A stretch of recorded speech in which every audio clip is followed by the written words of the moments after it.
Everyone, कैसे हो सब? I hope all are doing well. Welcome back to the channel. Friends, आज की ये वीडियो में हम लोग डिस्कस करेंगे सेक्शन 61 से लेकर के सेक्शन नंबर 80। लेकिन एक इम्पॉर्टेंट बात बता दूं, आज की वीडियो में ना मैंने कुछ 4-5 सेक्शन स्किप करे हैं। रीजन वो बहुत सिंपल है। फॉर एग्जाम्पल, क्रच फैसिलिटी क्या है आपको पता है ना, तो जो ये हल्के फुल्के से सेक्शन है ना वो मैंने स्किप करे हैं। लेकिन डोंट वरी, जितने इंपॉर्टेंट सेक्शन है ना 61 और 80 के बीच में सारे कवर करे हैं, सारे आज की वीडियो में हम लोग समझेंगे। तो चलिए फिर शुरू करते हैं आज के टॉपिक को। सेक्शन नंबर 61 सबसे पहले बात करते हैं। ये सेक्शन में मान करके चलिए, ये है मिसेस पिंकी। मिसेस पिंकी को ना मैटरनिटी बेनिफिट एक्ट के तहत बेनिफिट मिल रहा था। आपको एक बात बोलूं, अगर आपको मैटरनिटी बेनिफिट एक्ट की वीडियोस देखनी है तो उसकी भी प्लेलिस्ट बन रखी है और ये एक्ट की मैराथन वीडियो भी बन रखी है, तो आप वो भी देख सकते हो। चलिए टॉपिक में वापस आते हैं। फ्रेंड्स, ये जो मिसेस पिंकी है, इनको मैटरनिटी बेनिफिट एक्ट के तहत बेनिफिट मिल रहे थे। लेकिन जब इनको, ध्यान से सुनना, जब ये मिसेस पिंकी को मैटरनिटी बेनिफिट एक्ट के तहत बेनिफिट मिल रहे थे, उस दौरान इनकी ये जो कंपनी है ना, इस कंपनी में ईएसआई जो चैप्टर है ना इस कोड का, वो अप्लाई नहीं होता था। चैप्टर नंबर 4 अप्लाई नहीं हो रहा था। लेकिन अब ये कंपनी पर ये जो चैप्टर है ईएसआई वाला, ये अप्लाई होने लग गया है। अब आपको क्या लगता है, जब अब इस कंपनी पे ये चैप्टर अप्लाई होने लग गया है, तो क्या ये जो मिसेस पिंकी है, जिनको मैटरनिटी बेनिफिट एक्ट के तहत बेनिफिट मिल रहा था, क्या लगता है आपको वो ईएसआई अप्लाई होने के बाद क्या इस एक्ट के तहत बेनिफिट मिलना बंद हो जाएगा? यस और नो? नो। क्यों? क्योंकि मान करके चलिए, ये जो मिसेस पिंकी है ना, अभी इस कंपनी पे ये जो चैप्टर अप्लाई हुआ है, इसके तहत, मतलब ये ईएसआई चैप्टर के तहत मिसेस पिंकी अभी बेनिफिट लेने के लिए, मैटरनिटी बेनिफिट लेने के लिए एलिजिबल नहीं है। तो कहते, जब तक ये मिसेस पिंकी इस कंपनी पे ये जो चैप्टर अप्लाई हो गया है, इसके तहत मैटरनिटी बेनिफिट लेने के लिए एलिजिबल नहीं हो जाती, तब तक मैटरनिटी बेनिफिट एक्ट के तहत जो इनको बेनिफिट मिल रहा था, आप कहते वो उनसे छीन नहीं सकते हो। तो इन शॉर्ट ये बताया गया है कि अगर अब किसी कंपनी पर ये चैप्टर जो ईएसआई वाला है वो अप्लाई होने लग गया है, तो इसका मतलब ये बिल्कुल नहीं है कि आप अपने वुमेन एम्प्लॉइज को, जिनको मैटरनिटी बेनिफिट एक्ट के तहत बेनिफिट्स मिल रहे थे, वो छीन लो या वो रोक दो। नहीं, समझे? अब आप सोच रहे होंगे कि मैटरनिटी बेनिफिट एक्ट और ईएसआई के तहत बेनिफिट मिलने का मतलब क्या है। देखो फ्रेंड्स, मैटरनिटी बेनिफिट एक्ट के नाम से आप क्लियर हो रहे हैं कि ये तो देगा ये वाले बेनिफिट्स, राइट? आपको पता होगा कि ईएसआई के तहत भी, मतलब ईएसआई एक्ट के तहत भी मैटरनिटी बेनिफिट्स मिलते हैं, राइट? तो उसके अंदर अगर मिसेस पिंकी अभी तक एलिजिबल नहीं हुई है, तो ऑलरेडी एक्ट के तहत जो उनको मिल रहा था बेनिफिट, वो उनका एम्प्लॉयर उनसे छीन नहीं सकता है। आई होप ये सेक्शन सभी को clear. Now let's talk about section number 62। Section number 62 ये कहता है कि मान लीजिए ये जो मिसेस ए है, ये हो गई है प्रेग्नेंट, ठीक है? अब यहाँ पर क्या होगा, अगर इनको, मतलब अब छुट्टी चाहिए, मैटरनिटी बेनिफिट चाहिए, तो इसके लिए ये क्या क्या कर सकती हैं? सेक्शन नंबर 62 में सबसे पहला जो सबसेक्शन 1 है, वो ये बताता है कि अब ये जो मिसेस ए है ना, वो सबसे पहले नोटिस देंगी। किसको नोटिस देंगी बताइए फ्रेंड्स? हाँ जी, ये अपने एम्प्लॉयर को नोटिस भेजेंगी कि एम्प्लॉयर, मुझे अब क्या है, मैटरनिटी बेनिफिट चाहिए। मिसेस ए उसको ऐसा बोलेंगी और साथ में वो तारीख भी बताएंगी जिस दिन से अब ये एब्सेंट रहेंगी, मतलब लीव पर चली जाएंगी, ठीक? सबसेक्शन 2 ये बोलता है कि ये लीव कब से ले सकते हैं।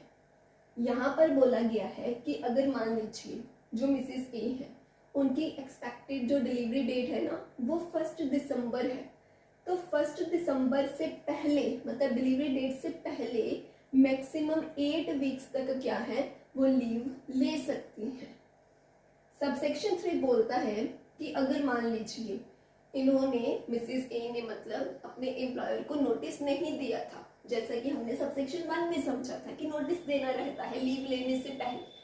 अगर मान लीजिए इन्होंने नोटिस नहीं दिया था, तो फिर इनको क्या है, डिलीवरी के बाद कहते एज सून एज पॉसिबल, जितना पॉसिबल हो सके नोटिस देना रहता है अपने एम्प्लॉयर को।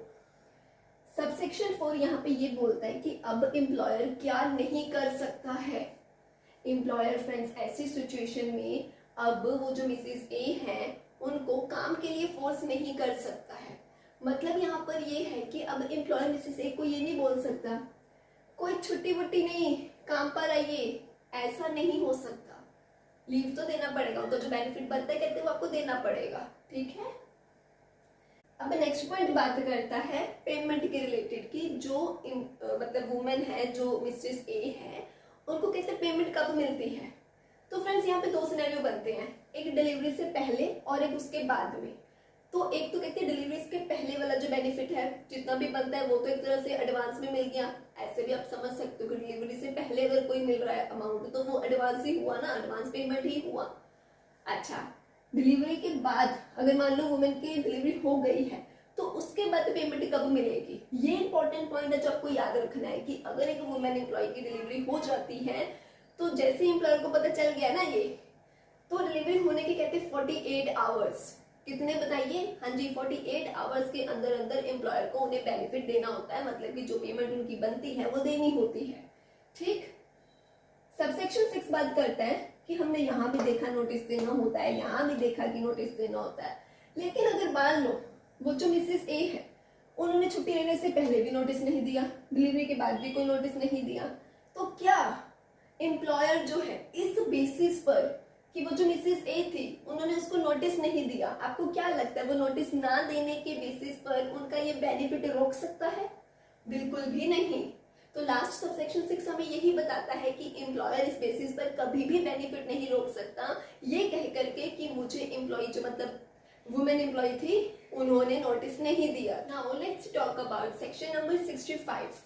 फ्रेंड्स ये वाले सेक्शन में ना मेनली जो आपको याद रखना है वो डेट्स याद रखनी है कि 6 वीक कब, 2 वीक कब, 1 मंथ कब, ये जो याद रखना है ना ये इंपॉर्टेंट बात है। सबसे पहले यहाँ पे बात करी गई है कि अगर मान लीजिए अनफॉर्चुनेटली अगर किसी भी वुमेन एम्प्लॉय का मिसकैरेज हो जाता है या फिर कहते हैं मेडिकल टर्मिनेशन ऑफ प्रेगनेंसी होता है, तो ऐसे वाले केस में वुमेन को पहले मेडिकल जो भी मतलब रिक्वायर्ड एक मेडिकल प्रूफ होता है ना कि ये एक जरूरत है इस प्रूफ की, तो वो मेडिकल प्रूफ देना पड़ेगा। उसके बाद 6 वीक्स, फ्रेंड्स कितने वीक्स, हाँ जी 6 वीक्स तक के लिए उनको लीव मिल जाती है वेजेस के साथ में, मतलब पेड लीव मिलती है। तो लेकिन ये 6 वीक्स शुरू कब से होंगे, नेक्स्ट डे से ही। जैसे मान लीजिए, भगवान न करे, लेकिन मान लीजिए किसी वुमेन एम्प्लॉय का 1 अगस्त को मिसकैरेज हुआ है, राइट, तो 1 अगस्त को है ना, तो उसके नेक्स्ट डे से 2 अगस्त से ही टाइम शुरू हो जाएगा, मतलब 2 अगस्त से लेकर के पूरे 6 वीक्स तक के लिए अब उनको लीव मिल सकती है अगर वो मेडिकली प्रूफ कर दे इस बात को, एंड साथ में वेजेस भी मिलेंगी। तो पहला पॉइंट क्लियर। सेकेंड पॉइंट बात करता है ये जो ट्यूबटॉमी ऑपरेशन होता है, इस वाले केस में भी फ्रेंड्स यही बात, बस इधर जो टाइम पीरियड है वो 2 वीक्स का है। कितना है, हाँ जी 2 वीक्स का टाइम पीरियड है। टाइम इधर भी ऐसे काउंट होगा, जैसे मान लो 1 अगस्त को ही ऑपरेशन हुआ है ना, तो 2 अगस्त से ही स्टार्ट हो जाएगा काउंटडाउन किसका, हाँ 2 अगस्त से लेकर के, मतलब फिर 2 वीक्स तक का टाइम मिलता है, 2 वीक्स की लीव मिलती है वेजेस के साथ में, ठीक। थर्ड बात करी गई है कि अगर प्रेगनेंसी की वजह से या डिलीवरी की वजह से उनको किसी भी तरह की इलनेस हुई है, ठीक, तो ऐसे वाले केस में एक्स्ट्रा 1 मंथ की लीव मिल जाती है वेजेस के साथ में। हम लोगों को पता है मैक्सिमम 26 वीक्स की मिलती है, राइट, उसके अलावा और एक्स्ट्रा मतलब 1 मंथ की मिल जाती है फिर उनको लीव, वो भी वेजेस के साथ में। अगर डिलीवरी की वजह से, प्रेगनेंसी की वजह से कोई भी ऐसी इलनेस हुई है, लाइक प्रीमेच्योर बर्थ है या किसी भी तरह की इलनेस हो गई है, तब उस केस में, तो जल्दी से मेरे साथ रिपीट कर दीजिए, अगर मिसकैरेज या मेडिकल टर्मिनेशन ऑफ प्रेगनेंसी होता है तो कितने वीक्स की लीव मिलती है, यस 6 वीक्स की। एंड अगर ट्यूबटॉमी ऑपरेशन होता है तब, हाँ जी 2 वीक्स की। एंड अगर प्रेगनेंसी की वजह से कोई इलनेस होती है तब, हाँ जी एक्स्ट्रा 1 मंथ की लीव मिलती है वेजेस के साथ में, ठीक है। तो इसमें यही इंपॉर्टेंट पॉइंट था, याद रखना, ये भूल मत जाना। Now let's talk about section number 68। Friends section number 68 बात करता है, अगेन मान लीजिए ये मिसेस ए है और मिसेस ए प्रेग्नेंट है एंड ये लीव पर है, जो इनको मैटरनिटी लीव मिलती है ना उस पर है, लेकिन इनका जो एम्प्लॉयर है ये टॉमो, ये पता है क्या करता है, ये ना मिसेस ए को नोटिस भेज देता है डिसमिस करने का। ये कहता है कि आप तो लीव पर चली गई हैं, अब आप कहाँ इतनी जल्दी आने वाली हैं, हमें अब आपकी जरूरत नहीं है, हम आपको जॉब से निकालते हैं। आपको लगता है फ्रेंड्स कोई भी एम्प्लॉयर एक वुमेन एम्प्लॉय को डिसमिस कर सकता है या डिस्चार्ज कर सकता है, उसको जॉब से निकाल सकता है, वो भी तब जब वो मैटरनिटी लीव पर है? नो, वो ऐसा नहीं कर सकता है। तो यही बताता है ये सेक्शन। एक और बात फ्रेंड्स, लेकिन एक एक्सेप्शनल पॉइंट भी है, वो ये है, मान लीजिए अगर एम्प्लॉयर को लगता है कि जो ये वुमेन एम्प्लॉय है इन्होंने कोई मिसकंडक्ट करा है, कोई सीरियस वाला फ्रॉड करा है या ऐसा कुछ भी, तब वो रिटर्न नोटिस दे करके उस वुमेन एम्प्लॉय को मैटरनिटी बेनिफिट या जो भी मेडिकल बोनस मिलता है ये वाली बेनिफिट इनको देने से रोक सकता है। लेकिन हाँ, तभी अगर कोई मिसकंडक्ट किया गया है, अदरवाइज वो ऐसा नोटिस नहीं भेज सकता है, क्योंकि अदरवाइज वो ऐसा तो नोटिस भेजता भी है कहते तो उस नोटिस का कोई मतलब ही नहीं रहता है। क्लियर? एक इसी के साथ और पॉइंट है, मान लीजिए जो टोमो है वो मिसेस ए को ये शो करते हुए कि आपने मिसकंडक्ट करा है, इसी की वजह से हम आपको मैटरनिटी बेनिफिट जो था वो आपका रोक रहे हैं, लेकिन मिसेस ए को लगता है कि उन्होंने तो ऐसा कुछ करा ही नहीं। यहाँ पर मिसेस ए को लगता है कि एम्प्लॉयर क्या है उनके मतलब गलत तरीके से उनके बेनिफिट्स को रोक रहा है, जबकि उन्होंने कोई मिसकंडक्ट नहीं करा है। अब ऐसे केस में मिसेस ए क्या कर सकती हैं? ऐसे केस में मिसेस ए कॉम्पिटेंट अथॉरिटी के पास अपील कर सकती हैं विद इन 60 डेज।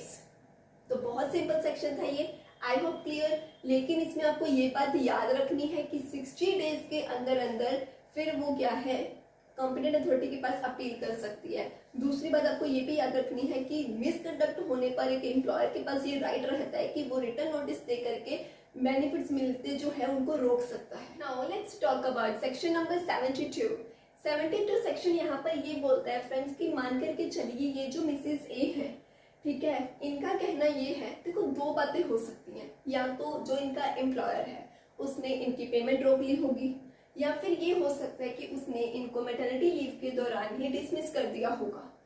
अब यहाँ पर ये बोला गया है कि ये जो लेडी है ये कंप्लेंट कर सकती है इंस्पेक्टर कम फैसिलिटेटर के पास, ठीक है, इंस्पेक्टर कम फैसिलिटेटर के पास भी कंप्लेंट कर सकती हैं। तो यहाँ पर अब इंस्पेक्टर कम फैसिलिटेटर क्या करेगा, जब उसको मिसेस ए की कंप्लेंट मिल जाएगी तो या तो वो खुद इंक्वायरी करेगा या किसी से इंक्वायरी करवाएगा। In short inspector come facilitator का फिर काम होता है प्रॉपरली सारे मैटर को इंक्वायरी करना कि हुआ क्या एक्चुअल में, ठीक है। अब अगर इंस्पेक्टर कम फैसिलिटेटर को ऐसा लगता है कि जो एम्प्लॉयर है उसी की गलती है, उसने गलत तरीके से इनकी पेमेंट रोकी है जो भी मतलब मैटरनिटी के दौरान मिलनी थी, तो वो कह सकता है कि ओए चल मिसेस ए को उनकी पूरी पेमेंट दे, ठीक है, मतलब ऐसा ऑर्डर पास कर सकता है। दूसरी बात ये भी हो सकता है कि मिसेस ए ने इसीलिए कंप्लेंट करी थी कि उनको गलत मतलब उनके ऊपर गलत ऐसे समझ लो इल्जाम लगा करके उनको डिसमिस कर दिया गया है। ऐसे केस में भी जो इंस्पेक्टर का फैसिलिटेटर है वो क्या करेगा बताइए, हाँ जी वो प्रॉपर इंक्वायरी करेगा और फिर क्या होगा, अगर उसको लगता है कि यार सच्ची में गलत तरीके से डिसमिस करा गया है तो इस मामले में भी वो मिसेस ए को रिलीफ दिलवा सकता है। लेकिन कहानी में एक छोटा सा ट्विस्ट है, वो ये है अगर मान लीजिए मिसेस ए को इंस्पेक्टर कम फैसिलिटेटर का ही डिसीजन सही नहीं लगा तो हाँ ऐसे केस में वो एपीलेट अथॉरिटी के पास क्या है अपील कर सकती है। अब एक इम्पॉर्टेंट पॉइंट वो ये है, ठीक है, तो अगर तो जो मामला है वो सिर्फ इंस्पेक्टर कम फैसिलिटेटर तक ही रहता है तो इसने जो डिसीजन दिया उसी को फाइनल माना जाएगा। लेकिन हो सकता है एम्प्लॉयर को या हो सकता है मिसेस ए को इंस्पेक्टर कम फैसिलिटेटर का जो भी ऑर्डर था वो सही नहीं लगा, तो इन दोनों में से हो सकता है किसी ने क्या कर दिया, जो प्रिस्क्राइब्ड एपीलेट अथॉरिटी है उनके पास में अपील कर दिया। तो इस वाले सिनेरियो में इनका जो डिसीजन रहेगा वो फाइनल रहेगा। अगर मुझे आप लोग बताओ, अगर जो मैटर है वो इधर नहीं पहुंचा होता, बस इधर ही सॉल्व हो गया होता, तब किसका डिसीजन फाइनल होता? यस इसका। अगर मैटर इधर पहुंच गया तब किसका डिसीजन फाइनल माना जाएगा? यस इसका। क्लियर ये पॉइंट भी? गुड। अब एक और बात फ्रेंड्स, आपको अगर all new for labour codes के एमसीक्यूज चाहिए, 400 प्लस एमसीक्यूज हैं और साथ में एक्सप्लेनेशन भी है ब्रीफ, तो अगर वो एमसीक्यूज आपको प्रैक्टिस करनी है तो आप स्क्रीन पे शो रहे व्हाट्सएप नंबर पे मैसेज करके पीडीएफ बाय कर सकते हो। एक और बात, अगर आपको इस एक्ट के क्विक रिविजन नोट्स चाहिए तो आप वो उसके लिए मतलब मैसेज कर सकते हो। चलिए बात करते हैं next section. Now let's talk about section number 73। इसमें ना फ्रेंड्स 3 पॉइंट्स हैं एंड तीनों के तीनों समझने इंपॉर्टेंट है, तो बड़े ध्यान से समझिएगा। नंबर 1, सबसे पहले इसका जो सबसेक्शन 1 है वो ये कहता है कि अगर मान लीजिए एक फैक्ट्री है और उस फैक्ट्री में ना एक हादसा हुआ है जिसकी वजह से हो सकता है एम्प्लॉयज की डेथ हो गई या हो सकता है किसी को सीरियस बॉडीली इंजरी हो गई। तो सबसे पहले सीरियस बॉडीली इंजरी मतलब हो सकता है किसी ने अपनी आई साइट खो दी, हो सकता है किसी के सुनने की शक्ति चली गई, हो सकता है किसी का एक पूरी मतलब बाजू ही चली गई, मतलब इस तरह से, राइट। तो ये होती है सीरियस बॉडीली इंजरी, या हो सकता है किसी पर्सन की डेथ हुई है। ऐसे वाले केस में मतलब अगर कोई ऐसा बड़ा वाला हादसा हुआ है तो उनको सबसेक्शन 1 ये बोलता है कि किसी मतलब कोई अथॉरिटी होती है, एक प्रिस्क्राइब अथॉरिटी जो रहती है, उनको पूरे के पूरे इस एक्सीडेंट के पूरे जो भी ये इंसिडेंट हुआ है उसके 7 डेज के अंदर अंदर रिपोर्ट बना करके भेजनी होती है। सबसेक्शन 1 ये बोलता है कि अथॉरिटी को फिर अगर कोई भी ऐसा हादसा हुआ है तो 7 डेज के अंदर अंदर उसकी रिपोर्ट बना करके भेजनी होती है कि क्या हुआ था, कैसे हुआ था, कितनों की डेथ हुई, कितने इंजर्ड हुए, पूरा मामला बताना होता है, ठीक। वही अब बात करते हैं इसके सबसेक्शन 2 के रिलेटेड। सबसेक्शन 2 इसका ये बोलता है, मान लीजिए फ्रेंड्स एक ये कंपनी है मतलब और एक ये फैक्ट्री है, एक ए फैक्ट्री और एक बी फैक्ट्री। सबसेक्शन 1 में हमने ये समझ लिया कि 7 डेज के अंदर अंदर आपको रिपोर्ट भेजनी होती है अथॉरिटी को, राइट। मान करके चलिए ये जो फैक्ट्री ए है इसके ऊपर ये सबसेक्शन 1 अप्लाई था, तो डेट मीन्स अगर इस फैक्ट्री में कोई भी ऐसा हादसा हुआ तो इनको रिपोर्ट भेजनी पड़ेगी। अब मान करके चलिए ये जो फैक्ट्री बी है इसके ऊपर जो ये वाला सेक्शन मतलब सबसेक्शन 1 है वो अप्लाई नहीं होता है, लेकिन अगर गवर्नमेंट चाहे तो वो नोटिफिकेशन दे करके ये जो सबसेक्शन 1 है ना वो ये वाली फैक्ट्री के ऊपर भी अप्लाई कर सकती है। समझे ये वाला पॉइंट सभी। अब बात करते हैं इसके सबसेक्शन 3 के रिलेटेड। अब सबसेक्शन 3 ये बोलता है, मान लीजिए ये एक और फैक्ट्री है, फैक्ट्री नंबर सी, फैक्ट्री सी। ये वाली फैक्ट्री के ऊपर जो ये चैप्टर है ईएसआई वाला ये अप्लाई होता है। जब इस फैक्ट्री के ऊपर ईएसआई वाला चैप्टर अप्लाई होता है तब क्या आपको लगता है कि ये वाली फैक्ट्री के ऊपर ये सबसेक्शन 1 अप्लाई करने की जरूरत है? बोलिए नो। तो आपको ये बात याद रखनी है कि जिस भी फैक्ट्री के ऊपर ईएसआई वाला चैप्टर अप्लाई होता है उस वाली फैक्ट्री के ऊपर ये सबसेक्शन 1 अप्लाई करने की जरूरत नहीं है। तो तीनों पॉइंट्स अच्छे से क्लियर हो गए। Now let's talk about section number 74, most important section. Friends अभी ना जो हम सेक्शंस पढ़ रहेंगे ये है एम्प्लॉयज कंपनसेशन एक्ट से रिलेटेड। एम्प्लॉयज कंपनसेशन एक्ट के जितने भी इंपॉर्टेंट वाले सेक्शंस हैं उन सबकी प्रॉपर मैराथन वीडियो बन रखी है, आप वो देख सकते हो। इसके अलावा एम्प्लॉयज कंपनसेशन एक्ट की फुल प्लेलिस्ट बन रखी है जिसमें सेक्शंस को बहुत ही डीपली समझाया गया है, हर एक सेक्शन को। तो अगर आपको डीप में एक्सप्लेनेशन चाहिए तो आप वो प्लेलिस्ट देख सकते हो, ठीक है। चलिए अभी बात करते हैं सेक्शन नंबर 74 की। यार मुझे एक बात बताइए फ्रेंड्स, अगर एक एम्प्लॉय है उसके साथ हादसा हुआ, इंजरी हुई है, बट इंजरी हुई है उसके काम की वजह से, या फिर एक एम्प्लॉय है उसको ऑक्यूपेशनल डिसीज हुई है, उसको वो वाली डिसीज हुई है जो शेड्यूल 3 में बताई गई है। मतलब कि ऑक्यूपेशनल डिसीज का मतलब आपको पता ही होगा ना, वो डिसीज जो काम की वजह से ही होती है। तो अगर इन दोनों में से कुछ भी हुआ है, या तो काम की वजह से इंजरी या काम की वजह से ऑक्यूपेशनल डिसीज, तो मुझे बताइए ऐसे केस में अब एम्प्लॉयर क्या करेगा? बता दीजिए। हाँ जी, वो उस एम्प्लॉय को कंपनसेशन देगा, लेकिन एक्सेप्शनल पॉइंट्स भी हैं। मान करके चलिए पहला एक्सेप्शनल पॉइंट, जहां पर मतलब 2 एक्सेप्शनल पॉइंट हम समझेंगे, ये वो वाले पॉइंट हैं जो हमको ये बताते हैं कि एम्प्लॉयर को कंपनसेशन देने के लिए जरूरत नहीं रहती है, वो लायबल नहीं होता है। जनरल रूल बोलता है कि एम्प्लॉयर को कंपनसेशन देनी पड़ेगी अगर काम की वजह से इंजरी या डिसीज हुई है, लेकिन हम अभी वो 2 पॉइंट्स समझेंगे जो ये बताते हैं कि हुआ हादसा काम की वजह से ही है, लेकिन फिर भी एम्प्लॉयर कंपनसेशन देने के लिए लायबल नहीं है।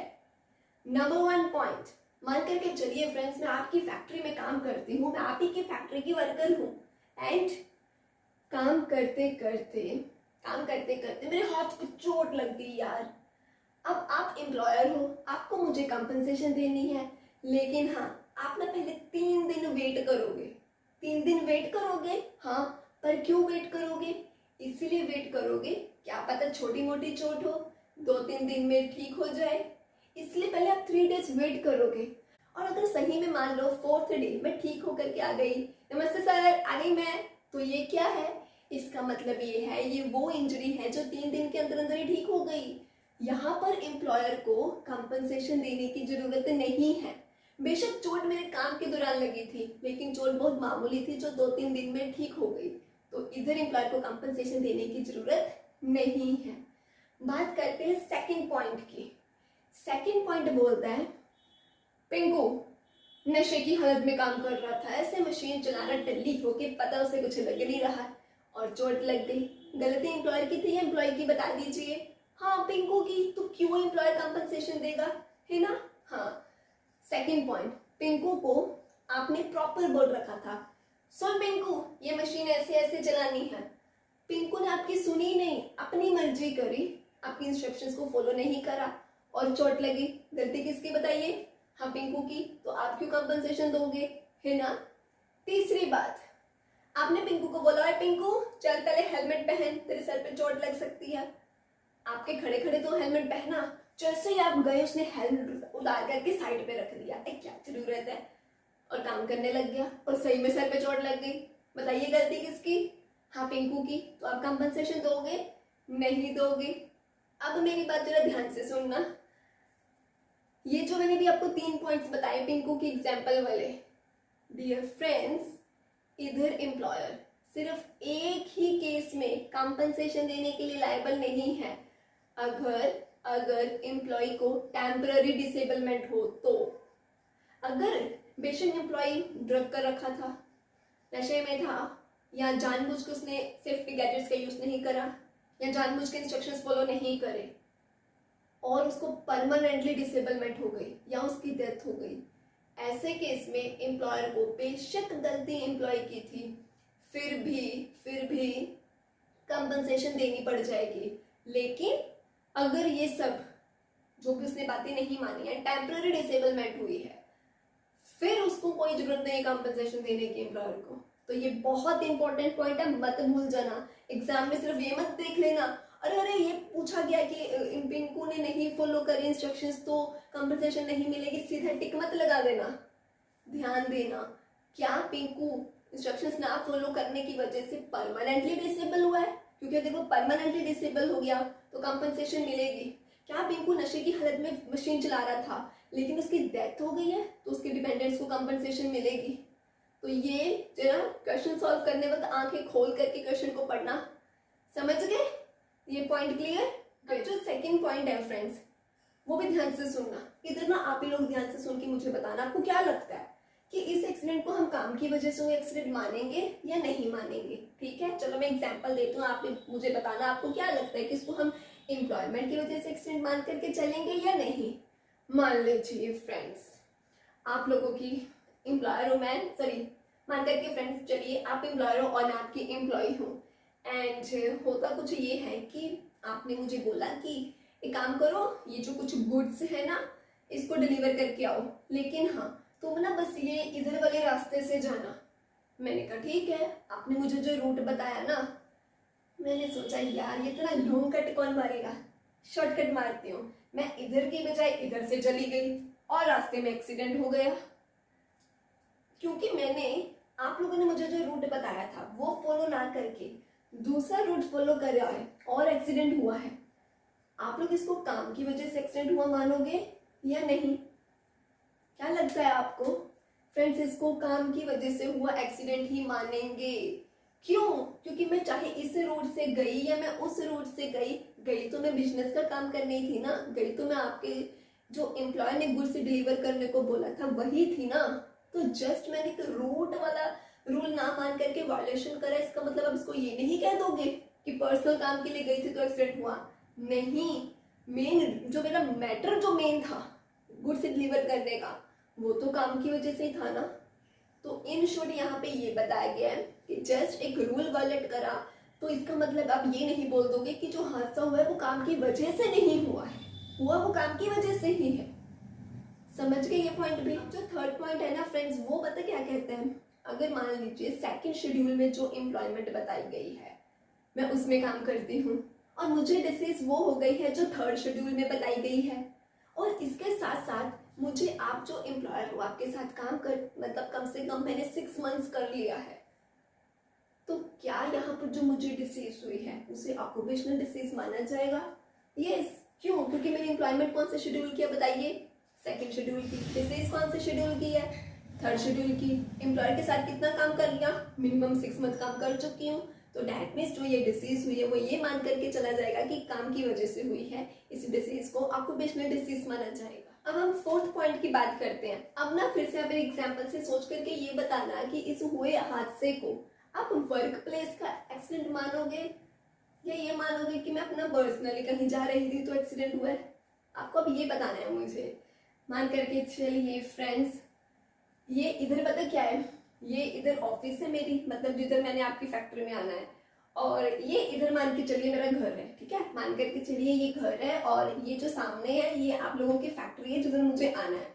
मान लीजिए मुझे 9 बजे वहां पहुंचना होता है, ठीक है, और मैंने देखा कि 9 बजने वाले हैं, 8:45 बजे निकलती हूँ, 9 बजे तक पहुंच जाऊंगी। अब मैं निकली हूँ रास्ते में, मतलब मैं जा कहाँ रही हूँ, मैं फैक्ट्री में जा रही हूँ, और जाते जाते रास्ते में मान लो एक्सीडेंट हो गया, ठीक है, मान लो एक्सीडेंट हो गया, ठीक। अब ये जो हादसा हुआ है इसको आप क्या मानोगे? क्योंकि हुआ सड़क पे रास्ते में है, तो इसको आप क्या मानोगे? वर्क प्लेस की वजह से एक्सीडेंट हुआ या मैं अपना कहीं, क्या मतलब क्या समझोगे क्या आप? हाँ जी, आप लोगों को ये भी पॉइंट पता होना चाहिए कि जब एक एम्प्लॉय घर से अपनी फैक्ट्री जा रहा है, फैक्ट्री से अपने घर जा रहा है, ठीक है, कहीं और तीसरी जगह नहीं, तो इसको हम क्या मान के चलते हैं? अगर बीच रास्ते में एक्सीडेंट हो जाए कि काम की वजह से ही हुआ है। क्यों? क्योंकि उस वक्त मैं अपने घर से आपकी फैक्ट्री में ही जा रही थी जब बीच रास्ते में एक्सीडेंट हुआ है। समझे बात? अब सेकंड एग्जांपल, ये घर है और ये क्या है? हाँ जी, आपकी फैक्ट्री है, और इधर ये एक मूवी हॉल है। मैंने कहा यार अभी थोड़ा चलो इधर के बजाय पहले इधर जाते हूँ, मैं चली गई इधर और रास्ते में एक्सीडेंट हुआ है।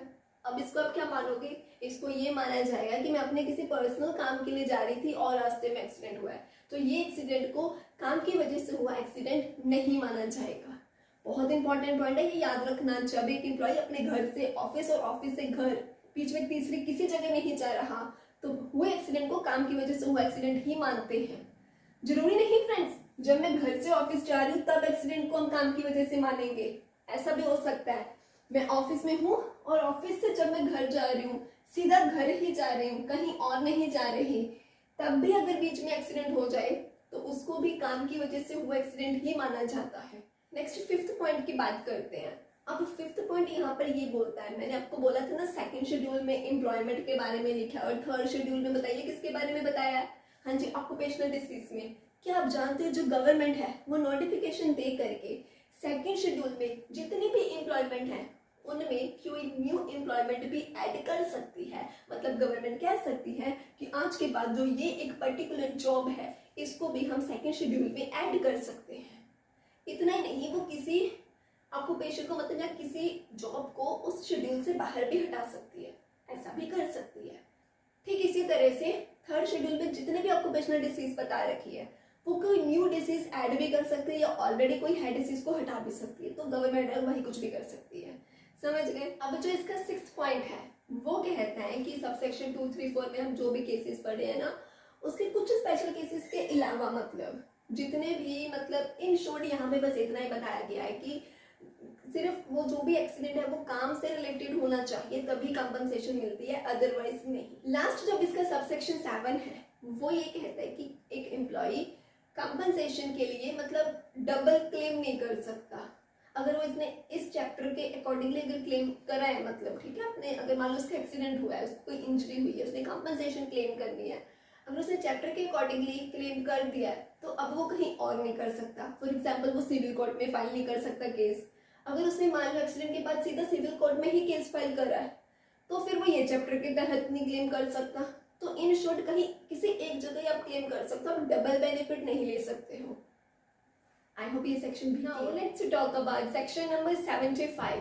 फ्रेंड्स मिलिए ये पिंकू से। ये जो पिंकू घर में बैठा है ना, दरअसल पता है क्या है, ये जो पिंकू है ये एक प्लांटेशन वर्कर है। कौन है ये? हाँ जी, ये एक प्लांटेशन वर्कर है और इसको ना ये घर दिया गया है रहने के लिए, मतलब वर्कर को घर प्रोवाइड करा गया है रहने के लिए। अब सोचिए फ्रेंड्स, बाय चांस अगर ये जो हाउस है वो collapse हो जाए, वो ऐसे टूट गया, जिसकी वजह से हो सकता है ये एम्प्लॉय की डेथ हो गई, या हो सकता है कि ये इंजर्ड हो गया, या हो सकता है कि इसके किसी फैमिली मेंबर को इंजरी हो गई या डेथ हो गई। तो ऐसे केस में क्या होगा? ऐसे केस में अब जो एम्प्लॉयर है ना वो कंपनसेशन देगा under section 76 plus 6th schedule के तहत। वो क्या है, अब फिर कंपनसेशन प्रोवाइड करेगा। लेकिन कहानी में छोटा सा ट्विस्ट है, वो ये है, कहते अगर ये जो घर ढह गया है उसका कारण नंबर 1 ये था, रीजन ये था कि इसी की करतूतें थी। इसी ने ना, मान लो ये ना घर की बहुत एक वो वाली वॉल थी जो मतलब मेन एक वॉल थी, पिलर टाइप समझ लो, जो सपोर्ट दे रही थी पूरे घर को। हो सकता है इसने इसी के साथ कोई छेड़खानी करी वॉल के साथ, तो जिसकी वजह से घर ढह गया। तो ऐसे केस में कंपनसेशन नहीं मिलेगी। दूसरा रीजन हो सकता है कि कोई नेचुरल क्लैमिटी हुई, कोई अर्थक्वेक आया, कुछ फ्लड आया, जिसकी वजह से घर ऐसे हो गया, तब भी कंपनसेशन नहीं मिलेगी। ठीक है। अब ये वर्कर जो है फ्रेंड्स, ये स्किल्ड वर्कर भी हो सकता है, ये अनस्किल्ड वर्कर भी हो सकता है। ठीक है, ये कॉन्ट्रैक्ट वर्कर भी हो सकता है अगर उसने 60 डेज से ज़्यादा काम कर लिया है। तो मेन बात जो आपको समझनी है, यहाँ पर प्लांटेशन वर्कर किसको नहीं समझा जाएगा? प्लांटेशन के जो मेडिकल ऑफिसर्स होते हैं इनको वर्कर नहीं समझा जाएगा। सेकंड, मान करके चलिए ये टोमो है, गवर्नमेंट ने एक, आपको पता होता है ना, एक लिमिट नोटिफाई करी होती है कि कम से कम इतनी मिनिमम सैलरी तो वर्कर को मिलनी चाहिए, राइट। अगर टोमो की सैलरी उस लिमिट से अबव है तो ऐसे केस में भी उसको वर्कर नहीं माना जाएगा। क्लियर। एंड जो भी मैनेजरियल एडमिनिस्ट्रेटिव वाले स्टाफ हो गए, इनको भी वर्कर नहीं माना जाएगा। इसके अलावा जो टेम्पररी फ्रेंड्स, जो टेम्पररी बिल्डिंग्स, ब्रिज, कैनाल बनाने के लिए एम्प्लॉयड होते हैं, इनको भी प्लांटेशन वर्कर जो है वो नहीं मान के चला जाएगा। ये क्लियर हुआ आपको? अच्छा, तो ये सेक्शन में इतना ही बताया गया। Now let's talk about section number 76। Friends, ये जो अभी हम टॉपिक पढ़ने चले हैं ये भी एम्प्लॉयज कंपनसेशन एक्ट का ही है। अगेन मैं बोलूँगी कि अगर आपको ये सेक्शंस को बहुत डेप्थ में समझना है तो आप एम्प्लॉयज कंपनसेशन एक्ट वाली जो प्लेलिस्ट है वो देख सकते हो। उसमें हर एक सेक्शन को बहुत एक डीपली समझाया गया है। ठीक है। और अगर आपको पूरा एक्ट ना करके सिर्फ इंपॉर्टेंट सेक्शंस को डीपली समझना है तो इस एक्ट की मैराथन वीडियो भी है, आप वो भी देख सकते हो। क्लियर। अभी समझते हैं कि सेक्शन नंबर 76 क्या बताता है। तो सेक्शन नंबर 76 बताता है कि अगर किसी एम्प्लॉय की एम्प्लॉयमेंट के दौरान एक्सीडेंट की वजह से डेथ हो जाती है तो ऐसे वाले केस में कहते उसको 50% ऑफ मंथली वेजेस, उस एम्प्लॉय की जो भी मंथली वेजेस रहती है ना उसका 50% करके मल्टीप्लाई किया जाता है रेलिवेंट फैक्टर के साथ। फ्रेंड्स, जो रेलिवेंट फैक्टर होते हैं ना, ये जो बंदे की एज है उसके हिसाब से 6th शेड्यूल में बताया गया होता है, तो उसके साथ मल्टीप्लाई करते हैं। या तो मंथली वेजेस को 50% करके एंड रेलिवेंट फैक्टर के साथ मल्टीप्लाई करके जो भी अमाउंट आता है, एग्जाम्पल लेकर के चलो कि 100 आया, ठीक है, ये करके 100 आ गया। और गवर्नमेंट ने जो मिनिमम अमाउंट नोटिफाई करी होती है, सपोज कर लो वो 60 है, मुझे बताइए गवर्नमेंट ने मिनिमम अमाउंट कितना बताया है? 60। अच्छा, जब हम मंथली वेजेस को 50% के साथ करते हैं एंड रेलिवेंट फैक्टर के साथ मल्टीप्लाई करते हैं तब अमाउंट हमारी एग्जांपल में 100 है। 100 और 60 इन दोनों में से ज्यादा क्या है? 100। तो डेट मीन्स एम्प्लॉय को क्या मिलेगा? 100 रुपीज मिलेगा। ये मैंने सिर्फ समझाने के लिए 160 लिया है। अगर मान लो फ्रेंड्स कैलकुलेशन करके 100 आता और गवर्नमेंट ने जो लिमिट फिक्स करी होती, सपोज करो वो 150 होता, अब बताइए दोनों में से ज्यादा क्या है? 150। तो क्या मिलता हाँ तो 150 अमाउंट मिलता। तो ये बताया गया था डेथ के केस में। अगर आपको इसका प्रॉपर न्यूमेरिकल देखना है तो आप प्लेलिस्ट चेक कर सकते हो, ठीक है। अब हम बताते हैं permanent total disablement. Total disablement का मतलब टोटली बंदा इनकैपेबल हो गया काम करने के। क्लियर। तो ऐसे वाले केस में फ्रेंड्स 60% किया जाता है। कितना? हाँ जी 60% किया जाता है मंथली वेजेस का और मल्टीप्लाई किया जाता है रेलिवेंट फैक्टर का। अगेन ये देखा जाएगा कि ये वाला कैलकुलेशन का अमाउंट ज्यादा है या फिर गवर्नमेंट ने जो मिनिमम अमाउंट नोटिफाई करा होता है वो वाला अमाउंट, दोनों में से कौन सा अमाउंट ज्यादा होगा वो वाला अमाउंट कंपनसेशन के रूप में एम्प्लॉय को दिया जाएगा in case of permanent total disablement. तो ये याद रखना, टोटल डिसेबलमेंट के केस में 60% है और डेथ के केस में 50% है, ठीक। अब बात करते हैं इसके सबसेक्शन 2 के बारे में। सबसेक्शन 2 बात करता है अगर किसी बंदे को परमानेंटली पार्शियल डिसेबलमेंट हुआ है, मतलब डिसेबलमेंट तो परमानेंटली है लेकिन पार्शियल क्यों? बिकॉज अभी भी वो मतलब थोड़ा बहुत काम करने के कैपेबल है। इससे क्या होगा, उसकी अर्निंग कैपेसिटी रिड्यूस हुई होगी लेकिन काम वो अभी भी कर सकता है थोड़ा बहुत। लेकिन हाँ पहले जैसे नो डाउट उसकी अब कैपेसिटी नहीं रहेगी तो कमाने की भी जो कैपेसिटी है वो तो कम होगी ही ना। फॉर एग्जाम्पल मान लीजिए पहले एक काम अपने दोनों हाथों से कर रही थी, अब ये एक हाथ परमानेंटली टूट गया, ठीक है, मान लो काटना पड़ गया तो, लेकिन अब पूरी तरह डिसेबल थोड़ी ना हो गई, अभी भी मेरे पास एक हाथ है, मैं कोई ऐसा काम कर सकती हूँ जिसके लिए सिर्फ एक हाथ की जरूरत पड़े। लेकिन अब ये तो बात है ना यार, जो बंदा दो हाथों से काम कर सकता है वो एक हाथ से इतना नहीं भी हो पाता है, तो अर्निंग कैपेसिटी रिड्यूस हो जाती है। ऐसे वाले केस में फिर ये देखा जाएगा कि जो अर्निंग कैपेसिटी है वो कितने परसेंट रिड्यूस हुई है। फॉर एग्जाम्पल मान के चलिए कि एक हाथ कट जाने की वजह से मेरी 40% अर्निंग कैपेसिटी कम हो गई है। अब इसका कैलकुलेशन कैसे करना है, लेकिन अब वो सुनो। अब ये देखा जाएगा कि अगर मैं परमानेंटली टोटल डिसेबलमेंट हो जाती तो मुझको कितना अमाउंट मिलता। तो फिर क्या करते, ये मान करके चलिए मेरे दोनों ही हाथ चले जाते, that means permanently total disablement हो जाती, राइट। तो वो 60% ऑफ मंथली वेजेस एंड ये वाला सारा कैलकुलेशन कर लेते, ठीक है। मान करके चलिए ये वाला सारा कैलकुलेशन करके 10 लाख अमाउंट बनता कि मुझे 10 लाख मिलना था, लेकिन मैं तो परमानेंटली टोटल डिसेबल हुई नहीं, मेरा तो सिर्फ एक ही हाथ कटा है, एक हाथ अभी भी है। तो ये जो एक हाथ है इसकी वजह से मेरी सिर्फ 40% अर्निंग कैपेसिटी रिड्यूस हुई है। तो फिर ये देखा गया ना कि अगर दोनों हाथ चले जाते तो कैलकुलेशन करके अमाउंट 10 लाख बनता। अभी पार्शियल वाले केस में फिर क्या करा जाएगा, टोटल वाला जो अमाउंट होता है ना 10 लाख, उसका फिर परसेंट करते उतना जितनी अर्निंग कैपेसिटी रिड्यूस हुई है। ये पॉइंट में आपको कंफ्यूजन ना हो जाए इसलिए मैं अगेन रिपीट कर रही हूँ, बड़े ध्यान से सुनना। ऐसे एग्जांपल लेकर के चलो कि मैं आपकी फैक्ट्री में काम करती हूँ, काम करने की वजह से एक हाथ गया, अभी सिर्फ एक ही हाथ है। नो डाउट अब काम करने की जो मेरी कैपेसिटी होगी वो कम हो गई। जब काम करने की कैपेसिटी कम होगी तो क्या आप मुझे पैसा भी कम दोगे? पैसा कम दोगे मतलब मेरी अर्निंग कैपेसिटी कम हो गई, इतना समझे? अच्छा, अब ये देखोगे कितने परसेंट अर्निंग कैपेसिटी कम हुई है। मान लो 40% अर्निंग कैपेसिटी कम हो गई है, मतलब मैं जितना पहले कमाती थी उससे 40% अब मैं कम कमा पा रही हूँ, ठीक। इतना भी क्लियर हुआ? अब सुनो, लेकिन 40% का अमाउंट कितना, किसके साथ मल्टीप्लाई करोगे वो पता कैसे देखना है, पहले ये 2 पॉइंट तो क्लियर हो गए ना। अच्छा, अब थर्ड पॉइंट ध्यान से सुनना। इसमें अब पहले ये देखोगे कि अगर एक हाथ के बजाय दोनों ही हाथ चले जाते तो इसका क्या अमाउंट बनता, मुझे बताइए। अगर मैं परमानेंटली टोटल डिसेबल हो जाती तो आप कैसे कैलकुलेशन करते? हाँ जी, अब 60% को करते मंथली वेजेस के साथ, किसके साथ मल्टीप्लाई करते? हर एलिमेंट फैक्टर के साथ करते। और क्या देखते आप? हाँ, गवर्नमेंट की लिमिट देखते हैं आप, दोनों में से जो जाता था। मान लीजिए 10 लाख अमाउंट बन गया, ठीक है। आपने क्या सोच लिया, अच्छा अगर दोनों हाथ चले जाते तो 10 लाख अमाउंट देना पड़ता। फिर आपने सोचा नहीं एक हाथ तो है, तो 40% अर्निंग कैपेसिटी रिड्यूस हुई है। अब आप कहोगे 10 लाख तो इसको पूरा हम नहीं देंगे क्योंकि एक हाथ है, तो इसलिए आप 10 लाख का क्या कर दोगे, हाँ जी उसे 10 लाख का 40% करोगे। कितना अमाउंट आ गया, 4 लाख। तो डेट मीन्स मुझे कितना कंपनसेशन मिलेगा, हाँ जी 4 लाख मिलेगा। अब बात समझ में आई कि कैसे कैलकुलेशन होती है परमानेंटली पार्शियल डिसेबलमेंट के केस में?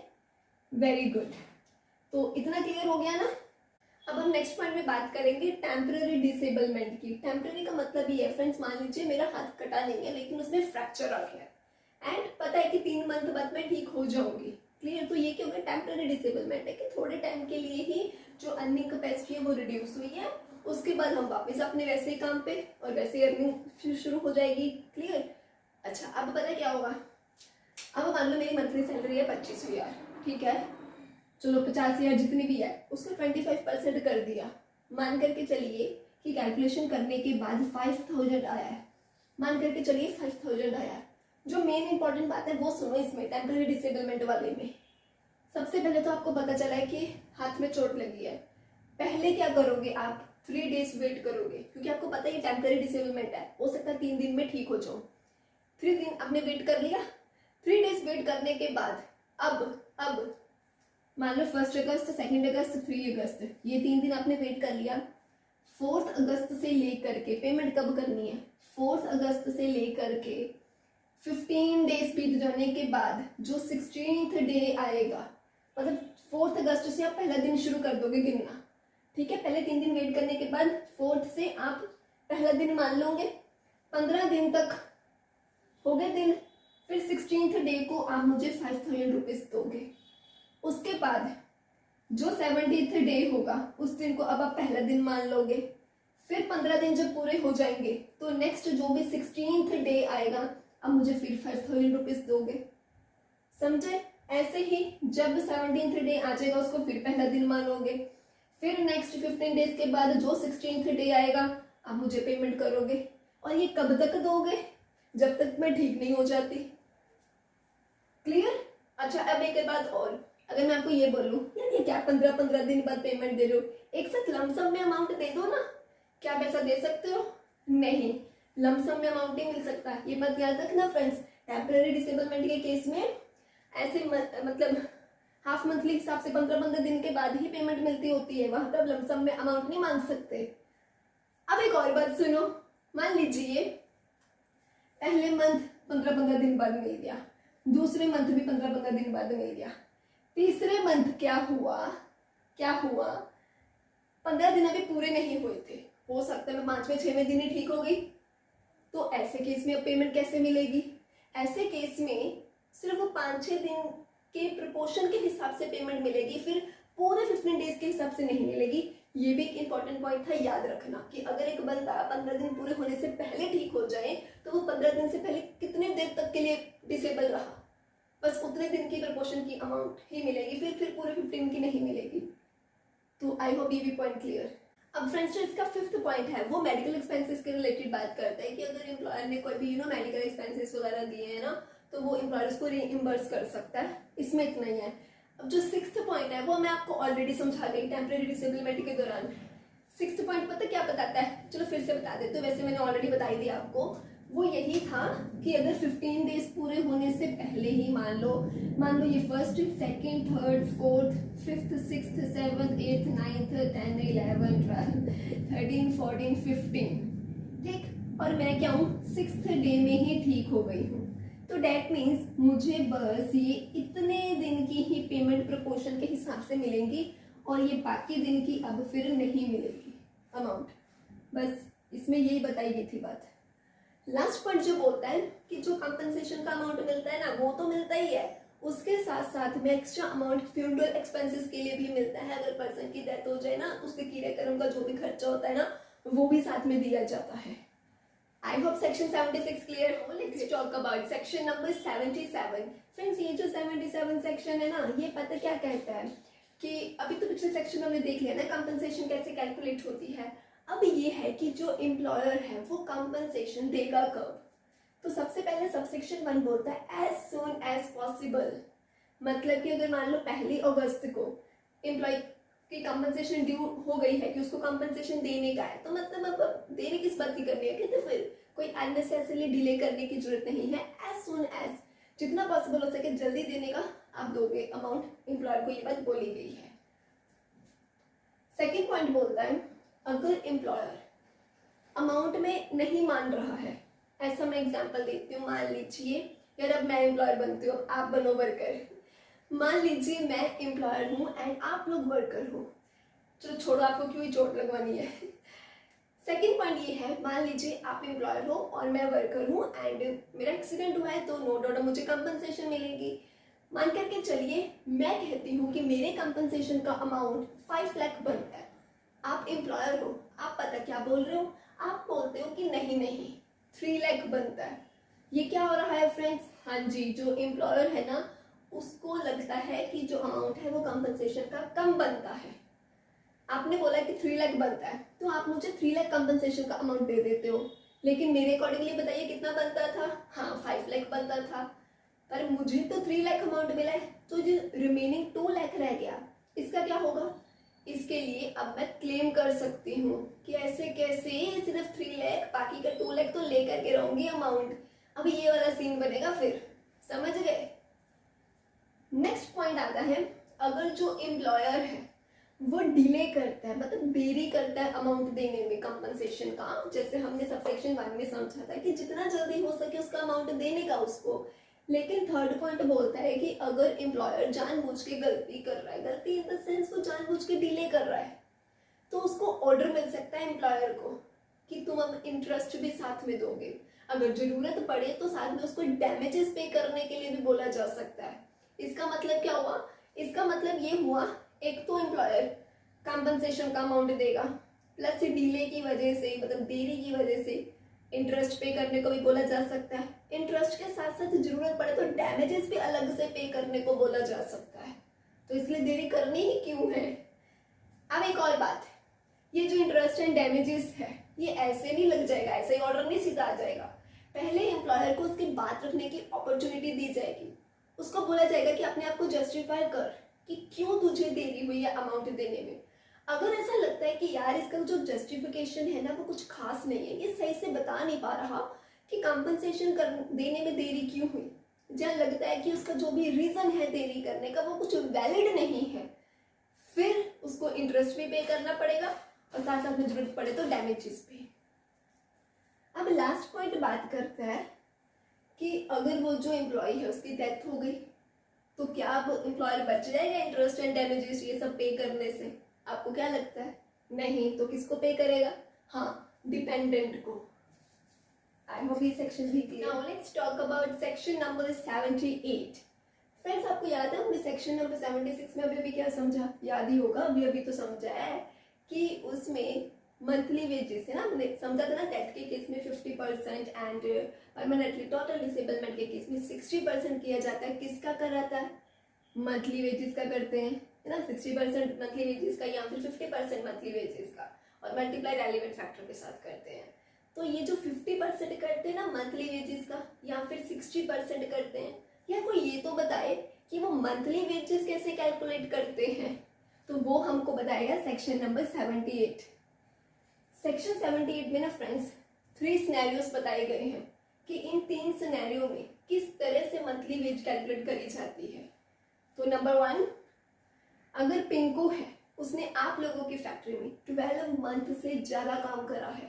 कितने? हाँ, 12 महीनों से ज्यादा काम कर लिया पिंकू ने आपकी फैक्ट्री में। तो ऐसे वाले केस में फिर ये देखा जाएगा कि पिंकू ने 12 मंथ में 12 महीनों में कितनी टोटल वेजेस अर्न करी है, उसको 12 के साथ ही डिवाइड कर देंगे। जैसे मान लो पिंकू ने ना आपकी फैक्ट्री में पिछले 12 महीनों में 3,60,000 वेजेस टोटल, मतलब टोटल उसने कमा लिए हैं पैसे, तो इसको डिवाइड कर देंगे 12 के साथ ही। कितना आया? 30,000। तो डैट मीन्स 30,000 मंथली वेजेस आए। इसका मतलब ये है कि अगर पिंकू की डेथ हुई तो 30,000 का बताओ कितने परसेंट करेंगे? हाँ जी, 50%। अगर पिंकू टोटल डिसेबल हुआ तो बताइए? हाँ जी, फिर इस 30,000 का 60% करेंगे। तो मेन ये बात समझ में आ गई ना कि मंथली वेजेस कैसे कैलकुलेट होंगी। ठीक है, अब सेकंड पॉइंट की बात करते हैं। चिंकू ने ना आपकी फैक्ट्री में 12 मंथ से कम काम करा, मतलब 12 महीनों से कम काम करा है। ऐसे केस में 12 महीनों से कम क्या? अब सेकंड पॉइंट ये है, चिंकू ने ना आपकी फैक्ट्री में 1 महीने से भी कम काम कर रहा है। अभी सिर्फ उसने 20 डेज से काम कर रहा है, 1 महीना भी काम नहीं कर रहा, तो इसकी मंथली वेजेस कैसे देखी जाएगी? बताइए, सोचो जरा। फ्रेंड्स चिंकू जैसे और भी सेम एम्प्लॉयज मतलब सेम काम करने वाले एम्प्लॉयज होंगे ना आपकी फैक्ट्री में, तो आप उनकी मंथली वेजेस कैलकुलेट करोगे और उनकी मंथली वेजेस निकाल करके जो अमाउंट आएगा ना वो चिंकू की डीम्ड मंथली वेजेस मानी जाएंगी। समझे? जैसे मान करके चलिए चिंकू जो है इसने तो 1 महीना पूरा काम भी नहीं कर रहा है, लेकिन टोमो जो है वो भी सेम एम्प्लॉयर के अंडर सेम ही वर्क करता है, तो टोमो की मंथली वेजेस देखी जाएगी क्योंकि टोमो ने हो सकता है 12 महीनों से ज्यादा काम करा है। तो इसी तरीके से टोमो की कैलकुलेशन कर ली जाएगी अमाउंट। मान लीजिए जब टोमो की आपने कैलकुलेशन करी तो अमाउंट 25,000 आया, तो ये जो 25,000 है ना इसको चिंकू की डीम्ड मंथली वेज समझा जाएगा। क्लियर हुआ? लास्ट थर्ड पॉइंट बोलता है अगर तो एक बंदा है, अब किसको लाए, टिंकू को, ठीक है, एक बंदा है टिंकू, इसके ऊपर ये पहला वाला भी अप्लाई नहीं होता, दूसरा वाला भी अप्लाई नहीं होता, मतलब इन दोनों में से किसी तरीके से कैलकुलेशन नहीं हो सकती, तो टिंकू की मंथली वेजेस कैसे कैलकुलेट करें? तो यहाँ पर बताया गया है कि वो बंदा जिसके ऊपर ये पहला और दूसरा कोई भी तरीका काम नहीं आ रहा उसकी लास्ट कंटिन्यूअस सर्विस देखी जाएगी कि उसने लास्ट कंटिन्यूअस कितनी सर्विस जो है वो कितने दिन दी है। मान लीजिए जो टिंकू है उसने 20 डेज अपनी कंटिन्यूअसली सर्विस दी है, तो 20 डेज पे देखा जाएगा कि उसने पिछले 20 दिन काम करा है ना लगातार, तो वो 20 दिन में उसने कितना कमा लिया था, मान लो उसने 16,000 कमा लिया था, तो फ्रेंड्स 16,000 को 30 के साथ मल्टीप्लाई कर देंगे और डिवाइड कर देंगे उतने डेज के साथ जितने दिन उसने काम करा है। बताइए कितने दिन काम करा है? 120 करा है, तो डैट मीन्स 20 दिन में उसने 16,000 रुपए कमाए थे ना, तो 16,000 को डिवाइड करेंगे 30 के साथ, मल्टीप्लाई बताओ 120 के साथ, पूरा कैलकुलेशन करके अमाउंट आ गया 24,000, तो ये 24,000 टिंकू की मंथली वेजेस हो गई। अब बात ये आती है कि कंटिन्यूअस सर्विस क्या? कंटिन्यूअस सर्विस फ्रेंड एक बंदे की तभी मानी जाएगी कि उसने कंटिन्यूअसली वर्क करा है अगर उसने उन दिनों में मतलब उन पिछले दिनों में 14 डेज, कितने दिन? हाँ जी 14 दिन से अगर उसने कम एब्सेंट वो रहा है तब उसके वो डेज को कंटिन्यूअस सर्विस माना जाएगा, अदरवाइज नहीं। ये बात समझ में आई? सो माय डियर फ्रेंड्स आज के लिए बस इतना ही, मिलेंगे अपकमिंग वीडियो में, तब तक के लिए bye bye, take care, happy learning.